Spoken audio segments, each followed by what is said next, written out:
Wayanad DCC treasurer NM വിജയന്റെ ആത്മഹത്യയുമായി ബന്ധപ്പെട്ട് പ്രതി ചേർത്ത IC ബാലകൃഷ്ണൻ MLA ഇന്ന് ചോദ്യം ചെയ്യലിന് ഹാജരാകും. ബത്തേരി DYSP അബ്ദുൽ ഷരീഫിന്റെ നേതൃത്വത്തിലുള്ള സംഘമാണ് അദ്ദേഹത്തെ ചോദ്യം ചെയ്യുക. ആത്മഹത്യാ പ്രേരണ കുറ്റമാണ് IC ബാലകൃഷ്ണനെതിരെ ചുമത്തിയിരിക്കുന്നത്. സുർജിത്ത് അയ്യപ്പത്ത് വിവരങ്ങളുമായി ചേരുന്നു. സുർജിത്ത്, ഗുഡ് മോർണിംഗ്, പറയൂ. Good morning SKN. ഇന്ന് രാവിലെ നിയമസഭാ സമ്മേളനത്തിന് ശേഷം IC ബാലകൃഷ്ണൻ വയനാട്ടിലേക്ക് എത്തുമെന്നുള്ളതാണ് അറിയിച്ചിട്ടുള്ളത്. ഇതിനുശേഷം അന്വേഷണ സംഘത്തിന്റെ മുമ്പാകെ ഹാജരാകാനുള്ള നീക്കമാണ് നടക്കുന്നത്. DYSP ഓഫീസിൽ വെച്ചാകും ചോദ്യം ചെയ്യൽ.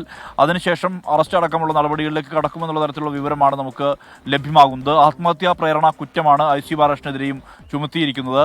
എന്തായാലും ഇതുമായി ബന്ധപ്പെട്ട് അന്വേഷണ സംഘത്തിന്റെ തലവനായിട്ടുള്ള DYSP അബ്ദുൽ ഷരീഫിന്റെ നേതൃത്വത്തിലുള്ള സംഘമാണ് ചോദ്യം ചെയ്യുക. ഇതിന് കോടതിയുടെ അനുമതിയും ഉണ്ട്. എന്തായാലും ചോദ്യം ചെയ്യലിന് ശേഷം ഈ ആത്മഹത്യാ പ്രേരണ കുറ്റം ചുമത്തിക്കൊണ്ട് അറസ്റ്റ് രേഖപ്പെടുത്താനുള്ള നീക്കമാണ് നടക്കുന്നത്. മുൻകൂർ ജാമ്യമുള്ളതിനാൽ മറ്റു നടപടികളിലേക്കൊന്നും കടക്കുകയുമില്ല. ഇന്നലെ ചോദ്യം ചെയ്യൽ, അതായത് DCC പ്രസിഡന്റ് ND അപ്പച്ചൻ്റെയും ഒപ്പം തന്നെ മുൻ കോൺഗ്രസ് നേതാവായിട്ടുള്ള KK ഗോപിനാഥിൻ്റെയും അറസ്റ്റ് രേഖപ്പെടുത്തിയിരുന്നു.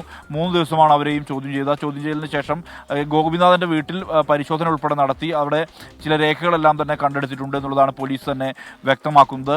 ഈ വിഷയം ഉയർത്തിക്കൊണ്ട് CPIM വലിയ രീതിയിലുള്ള പ്രതിഷേധത്തിലേക്ക് നീങ്ങുന്ന ഒരു സാഹചര്യം കൂടിയുണ്ട്. നേരത്തെ MV ഗോവിന്ദൻ മാസ്റ്റർ പങ്കെടുത്ത് ഉൾപ്പെടെയുള്ള സമരപരിപാടികൾ നടന്നതാണ്. ഇനി ഏരിയ തലങ്ങളിൽ ഇപ്പോൾ വാഹന പ്രചരണ ജാഥയും ഒപ്പം തന്നെ മനുഷ്യച്ചങ്ങലയും ബത്തേരിയിൽ സംഘടിപ്പിക്കാനുള്ള ശ്രമമാണ് CPIMന്റെ ഭാഗത്തു നിന്ന് ഉള്ളത്. കാരണം ഈ വിഷയം IC ബാലകൃഷ്ണന്റെ രാജിയിലേക്ക് എത്തിക്കണം എന്നുള്ള തരത്തിലുള്ള അങ്ങനെ ഒരു നിലപാടിന്റെ പുറത്താണ് ഇത്തരത്തിലുള്ള സമരം. അതേസമയം IC ബാലകൃഷ്ണന് മുന്നിൽ കോൺഗ്രസ് ഒറ്റക്കെട്ടായി നിൽക്കുന്നു എന്നുള്ള ഒരു വസ്തുത കൂടി ഇവിടെ ഉണ്ട്.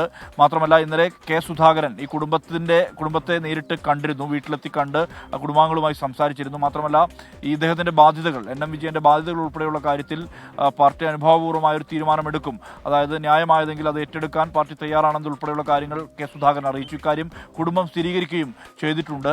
എന്തായാലും ഈ IC ബാലകൃഷ്ണന്റെ ചോദ്യം ചെയ്യൽ നിർണായകമാണ്. ഇതിനുശേഷം എന്ത് തരത്തിലുള്ള നടപടിയാണ് ഉണ്ടാവുക എന്നുള്ളതാണ് കാത്തിരുന്ന് കാണേണ്ടത്. SKN. Okay, thank U.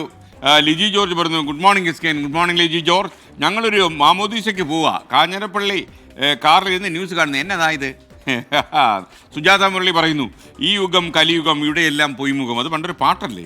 മനുഷ്യനെ സ്നേഹിക്കുമ്പോൾ മനസ്സിൽ ദൈവം ജനിക്കുന്നു, മനുഷ്യനെ വെറുക്കാൻ തുടങ്ങുമ്പോൾ മനസ്സിൽ ദൈവം മരിക്കുന്നു. ഇതൊക്കെ പാട്ടാണല്ലോ. രാവിലെ ഇന്ന് പാട്ടൊക്കെ എഴുതി വിടുന്ന എന്താ കാര്യം? എന്തായാലും ഇതൊക്കെ സത്യസന്ധമായ കാര്യങ്ങളാണ് എന്ന കാര്യത്തിൽ സംശയമില്ല.